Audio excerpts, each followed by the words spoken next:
হঠাৎ আমি লক্ষ্য করলাম আমার ছাত্রের চোখ আমার বিশেষ জায়গায়। আমি তখন খুব লজ্জা পেয়ে যাই, লজ্জায় আমার নাক মুখ লাল হয়ে যায়। ছাত্রের এই লোলুপ দৃষ্টি আমাকে উন্মাদ করে দিচ্ছে। কতক্ষণ নিজেকে ধরে রাখা যায়?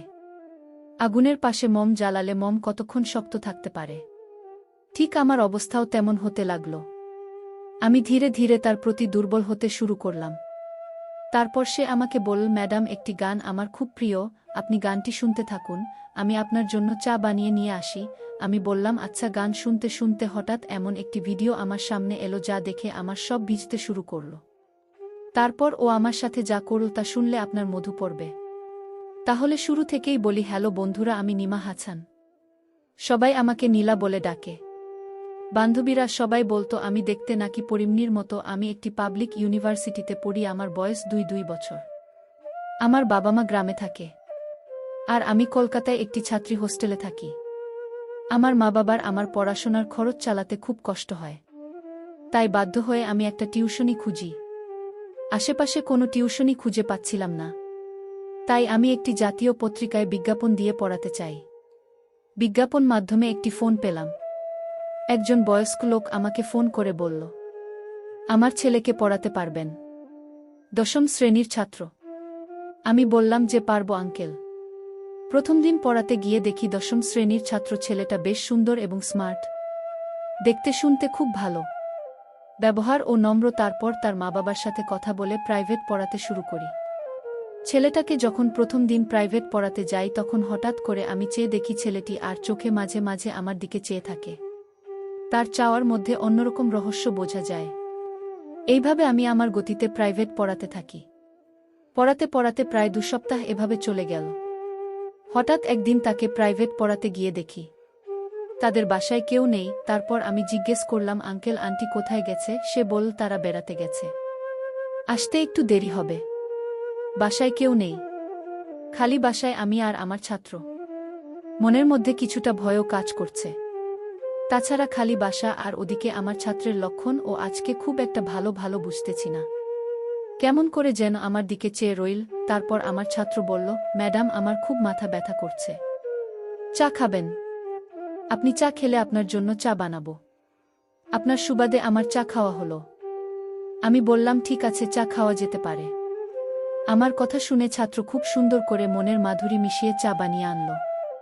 আমি চা মুখে দিয়ে দেখলাম অনেক মজা হয়েছে। আমার ছাত্র যে এত সুন্দর করে চা বানাতে পারে তা আমি কখনো কল্পনাই করতে পারিনি। তার হাতে চা খেয়ে তার প্রশংসা করতে লাগলাম। আমার প্রশংসা শুনে সে অনেক খুশি হল। এইভাবে তাকে ২ মাস প্রাইভেট পড়ালাম। ২ মাস খুব ভালোই থাকল। তারপর একদিন শখের বসে শাড়ি পরে ছাত্রীর বাসায় প্রাইভেট পড়াতে গেলাম। আমার ছাত্র আমাকে দেখে বলল, ম্যাডাম, আপনাকে অনেক সুন্দর লাগছে। ম্যাডাম, আমি আপনাকে সত্যিই অনেক ভালোবাসি।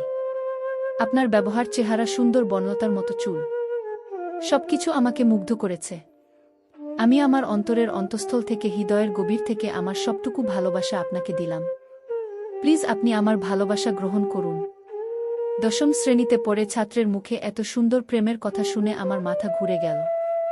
কখনো কল্পনাও করতে পারিনি যে সে আমাকে এত সুন্দর করে প্রেম নিবেদন করবে। কি করব তখন আমি বুঝতে পারছি না। সবকিছু ওলটপালট লাগছে। মনের ভিতরটা যেন ঝড় বয়ে যাচ্ছে। আমি এর আগে কখনো কারো প্রেমে পড়েনি, তো তাই কিছু বুঝতে পারিনি। তার কাছ থেকে এসব কথা শুনে কেমন জানি নিজের মধ্যে উতালপাতাল হাওয়া বয়ে যাচ্ছে। জীবনের প্রথম কারো কাছ থেকে এমন রোমান্টিক কথা শুনে আমিও যেন উন্মাদ হয়ে যাই। তারপর সে বলল, ম্যাডাম, আপনি কি আমাকে ভালোবাসবেন? আপনি কি আমার ভালোবাসা গ্রহণ করবেন?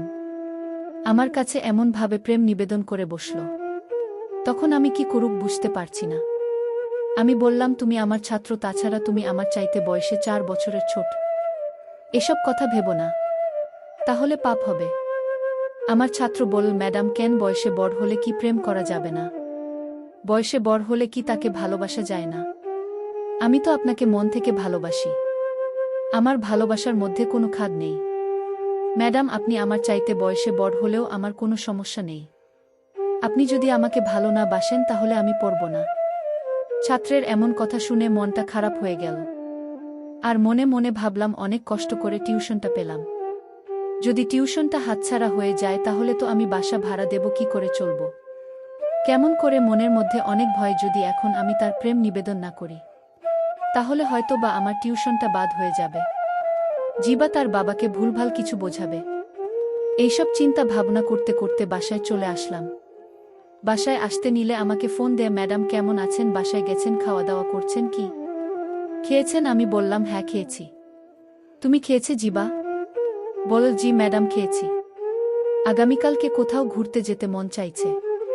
ম্যাডাম চলুন কোথাও ঘুরতে যাই, আমার খুব ঘুরতে ইচ্ছা করছে। ম্যাডাম বলল কোথায় যাবে? আমি বললাম নন্দন পার্ক। ম্যাডাম পার্কের কথা শুনে অনেক খুশি হলো। ম্যাডাম আমার সাথে ঘুরতে যেতে রাজি হলো। তারপর ম্যাডামকে নিয়ে নন্দন পার্কে গেলাম ঘুরতে। সেখানে অনেক কপতি হাত ধরে চলা, বসে আড্ডা মারা, এসব দেখে আমি ছাত্রের প্রতি আরও ইমোশনাল হয়ে পড়ি। সেও আমাকে বিভিন্নভাবে তার প্রতি দুর্বল করার চেষ্টা করে। এভাবে অনেক আনন্দঘন মুহূর্তে এদিনের সময়টা কাটল। এই দিন আমি আর তাকে প্রাইভেট পড়াতে যাই নাই। পরের দিন আমি তাকে প্রাইভেট পড়াতে গেলাম। আমি তাকে মনোযোগ দিয়ে প্রাইভেট পড়াতে শুরু করলাম। হঠাৎ দেখি আমার টেবিলের নিচে আমার পায়ের উপর কারো পায়ের ছুটছুটি। বুঝতে বাকি নেই সে যে আমার গুন্ধর ছাত্র। হঠাৎ পায়ের মধ্যে কোনো পুরুষের ছোঁয়া পেয়ে সমস্ত শরীর যেন কাঁপুনি দিয়ে উঠল। মনে হলো শরীর বিদ্যুৎ প্রবাহিত হতে শুরু হলো।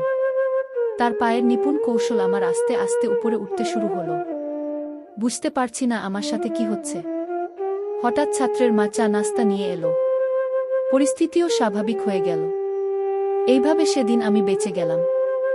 আর মনের মধ্যে সবসময় ভয় হতো কখন জানি কি হয়। তারপর আর একদিন জিবার বাবা মা 2 দিনের জন্য ভাই মন হারবাল গেছে। তাদের কোনো এক আত্মীয় নাকি অসুস্থ, তাদেরকে দেখতে গেছে। জিবার নিয়ে যায় নাই, কারণ সামনে তার পরীক্ষা। এই 2 দিন নিয়ে আমার খুব ভয় ছিল। আর মনে মনে ভাবি জিবা আমার জন্য যে পাগল জানি না। এই 2 দিন খালি বাসা পেয়ে রাকিব আমার সাথে কি করে। মনের মধ্যে আতঙ্ক নিয়ে তাকে প্রাইভেট পড়তে যাই। এই 2 দিন প্রাইভেট পড়াতে যেতে চাচ্ছিলাম না।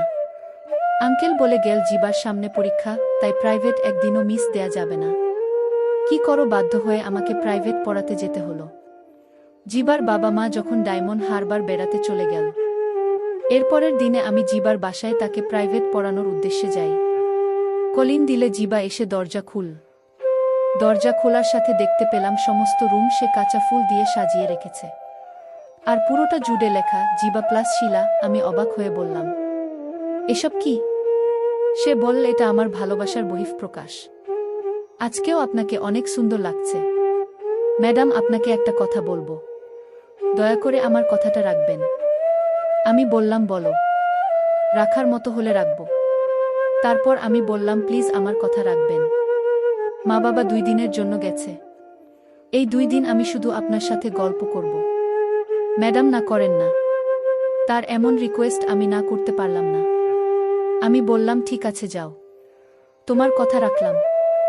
গল্প করতে করতে হঠাৎ আমি লক্ষ্য করলাম আমার ছাত্রের চোখ আমার বিশেষ জায়গায়। আমি তখন খুব লজ্জা পেয়ে যাই। লজ্জায় আমার নাক মুখ নীল হয়ে যায়। ছাত্রের এই লোলুপ দৃষ্টি আমাকে উন্মাদ করে দিচ্ছে। কতক্ষণ নিজেকে ধরে রাখা যায়? মোমের পাশে আগুন জ্বালালে মন কতক্ষণ শক্ত থাকতে পারে? ঠিক আমার অবস্থাও তেমন হতে লাগল। আমি ধীরে ধীরে তার প্রতি আকৃষ্ট হতে শুরু করলাম। তারপর সে আমাকে বলে, ম্যাডাম, একটি গান আমার খুব প্রিয়, আপনি গানটি শুনতে থাকুন, আমি আপনার জন্য চা করে নিয়ে আসি। আমি বললাম আচ্ছা। গান শুনতে শুনতে হঠাৎ এমন একটি ভিডিও আমার সামনে এলজা দেখে আমার সব ভিজতে শুরু হলো। চরম পর্যায়ে আসতে শুরু হলো। বুঝতে পারছি না এখন কি করব। এই ভিডিওটা দেখে আমার আবেগ শত গুণ বেড়ে গেল। সে আসতে আমি ভিডিওটা বন্ধ করে ফেলি। সে চা নিয়ে এসে বলল, ম্যাডাম, এই নিম চা, আপনার জন্য আমার পক্ষ থেকে স্পেশাল চা। আমি বললাম, তাই? আচ্ছা ঠিক আছে, চায় মুখ দিয়ে দেখি বা অনেক সুন্দর চা বানিয়েছে, যার জন্য তোমাকে অনেক ধন্যবাদ। সে বলল, ম্যাডাম, শুধু কি ধন্যবাদ? আমি বললাম, আর কি দিব, আমার কাছে তো দেওয়ার মতো কিছু নেই। আমি বললাম, ম্যাডাম, একটু ভেবে দেখুন, অনেক কিছুই আছে। এই বলে সে ভিতর থেকে কি যেন আনতে গেছে, আর আমি চা খাচ্ছিলাম। হঠাৎ পিছন থেকে আমার কাঁধের উপর কারো হাতের ছোঁয়া অনুভব করি। হাতের ছোঁয়া পেয়ে আমার মনে হলো যেন সমস্ত শরীরে অনুভূতির ঝড় বইতে শুরু হলো। আমি পিছনে ফিরে দেখি আর কেউ নয়, সে আমারই ছাত্র। তারপর সে আস্তে আস্তে তার হাতে এবং অন্যান্য প্রত্যঙ্গের গতি বিভিন্ন কৌশলে কাজে লাগাতে লাগল। আমি তো তার কৌশল দেখে অবাক। মাত্র ক্লাস 10-এ পড়ে একটা ছেলে কি করে এত কৌশলে একটা মেয়েকে বশ করতে পারে, একটা মেয়েকে আবেগের জোয়ারে ভাসিয়ে দিতে পারে। অবশেষে তার কৌশলের কাছে আমি হেরে গেলাম। মাত্র ক্লাস 10-এ পড়ে ছেলের কৌশলের মার আমি খুশি হয়ে যেন আমি আনন্দে ভাসতে শুরু করলাম। কিভাবে কি হয়ে গেল আমি বুঝতে পারলাম না। প্রায় 2 ঘন্টা বিনোদনের পর আমি উঠে দাঁড়ানোর চেষ্টা করলাম, কিন্তু পারলাম না।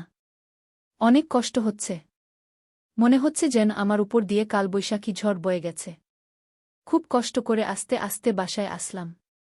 তারপর 2 দিন পর্যন্ত আর বিছানা থেকে উঠতে পারছিলাম না।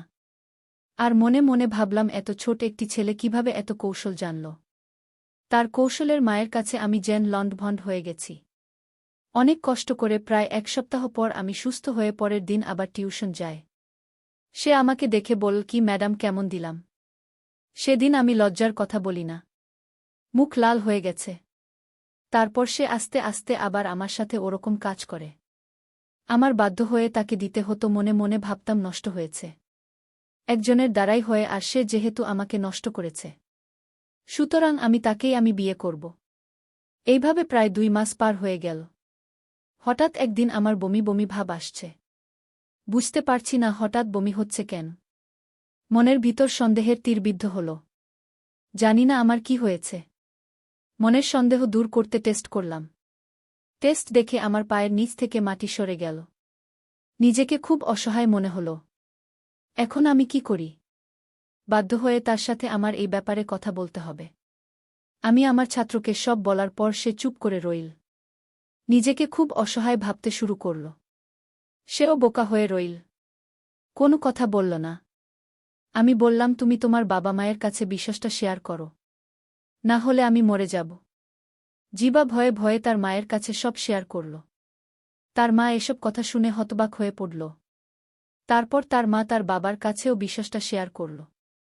তার বাবা বলল, মেয়েটাকে ডেকে আনো আমার কাছে। অনেক কিছুর পর জিবার বাবা আমাকে ডেকে নিয়ে বলল, মানে আমার দুষ্ট ছেলেটাকে ক্ষমা করে দাও। তোমার সাথে যা করছে তা অন্যায় হয়েছে। তারপর জিবার বাবা কাজী ডেকে এনে জিবা আর আমাকে বিয়ে পড়িয়ে দিল।